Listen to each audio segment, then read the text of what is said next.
कि आज के दिन बच्चे थोड़े से भी अगर आहत हो जाते हैं, खासकर आजकल एकेडमिक परफॉर्मेंस को लेके, तो वो उस चीज़ को आजकल सह नहीं पा रहे हैं। उनमें जो सहनशीलता की जो कमी आ रही है आज के जनरेशन में, जो देखा जा रहा है वो बहुत कम होते आ रहा है। और इस सहनशीलता की कमी से धीरे धीरे ये प्रॉब्लम एक डिप्रेशन का रूप ले रही है।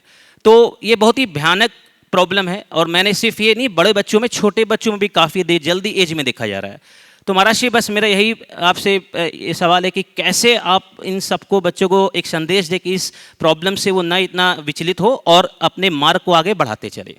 धन्यवाद। देखिए, सबसे पहले तो इस प्रॉब्लम की जड़ तक जाना चाहिए। आखिर ये प्रॉब्लम है क्यों? इस प्रॉब्लम की मूल वजह में बच्चों के पेरेंट्स हैं। शुरू से वो उनके रैंक और नंबर्स के लिए उन पर बहुत प्रेशर डालते हैं। आज लोगों का पढ़ाई पर फोकस कम है, रैंक पर ज़्यादा है। जबकि हमें ये होना चाहिए कि बच्चा पढ़े। रैंक कोई बहुत अर्थ नहीं रखती। मैं ये देखता हूँ कि एवरेज नंबर लाने वाले आज दुनिया में शिखर पर हैं और रैंक होल्डर फिसड्डी बने हुए हैं। तो पहले तो मानसिकता बदलनी चाहिए। व्यक्ति की प्रतिभा समय समय पर निखरती है, समय पाकर निखरती है। केवल रैंक से कुछ नहीं होता। रैंक की उपयोगिता वहाँ है जहाँ हम कोई प्रतियोगी परीक्षा में भाग ले रहे हैं। लेकिन नर्सरी से ही रैंक रैंक रैंक रैंक है ना, तो आपने बच्चे को एक प्रतियोगी बना दिया। और न केवल प्रतियोगी, अपने से दूसरे बच्चों के साथ होड़ कराकर उनके मन में अनेक प्रकार की दुर्बलताएं भर देते हैं। इसमें फिर इन्फीरियरिटी भी होती है और सुपेरिटी भी होती है। इन चीज़ों को बच्चे पचा नहीं पाते और चीज़ें इससे बहुत तहस नहस होती। तो पहले तो मैं अभिभावकों से कहूँगा, बच्चों को पढ़ने के लिए प्रेरित करें, नंबर्स के लिए नहीं।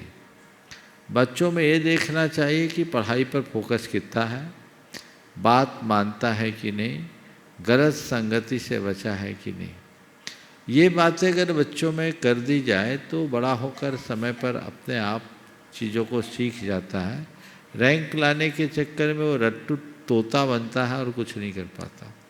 तो एक चीज़ ये।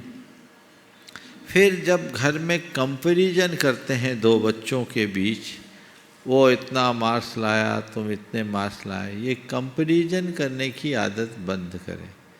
कंपैरिजन से कंपटीशन की भावना आती है और वो अनेक प्रकार के कॉम्प्लेक्सेस को जन्म देते हैं। तो उन चीज़ों को थोड़ा सा कम करना चाहिए। अभिभावकों को चाहिए, अबोध बच्चे हैं, क्लास 1-2 में पढ़ने वाले बच्चे के अंदर ये चीज़ें करते हैं।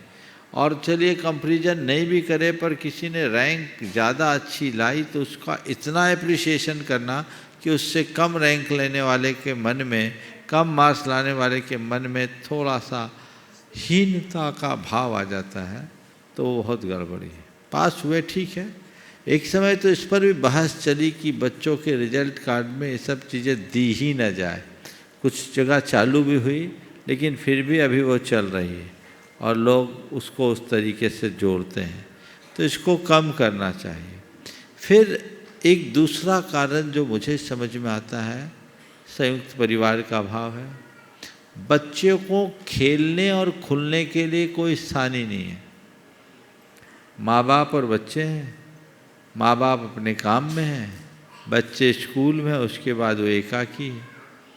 उस एकाकीपन को दूर करने के लिए ज़्यादा है तो गैजेट साथ में लेते हैं, मोबाइल, इंटरनेट, उसमें उलझ के रह जाते हैं।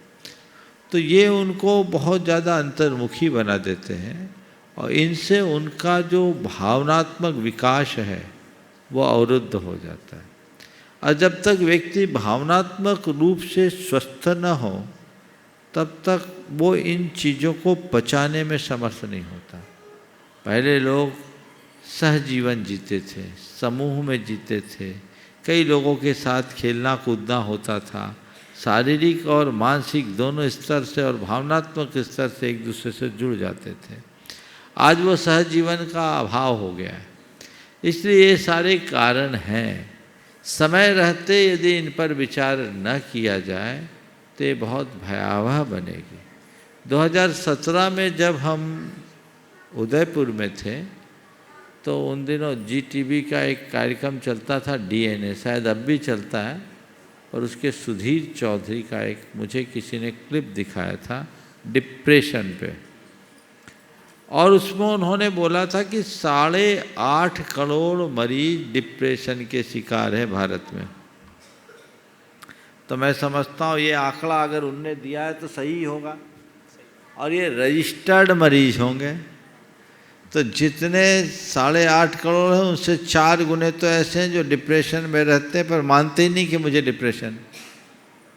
तो उस हिसाब से देखा जाए तो हर तीसरा आदमी किसी न किसी रूप में डिप्रेशन होगा, डिप्रेशन का शिकार होगा, तीसरा नहीं तो चौथा। तो ये एक सारे वातावरण को बदला जाए, बच्चों के भावनात्मक स्वास्थ्य को उभारने का प्रयास किया जाए, उनको आध्यात्मिक रूप से पुष्ट किया जाए, भावना योग कराया जाए। ये सब चीज़ें बहुत कारगर उपाय बन सकती है और इससे बच्चों के भविष्य को बहुत अच्छे से संवारा जा सकता है। उनको प्रेरित करे, प्रोत्साहित करे तो आगे बढ़ सकते हैं। धन्यवाद। नमस्कार।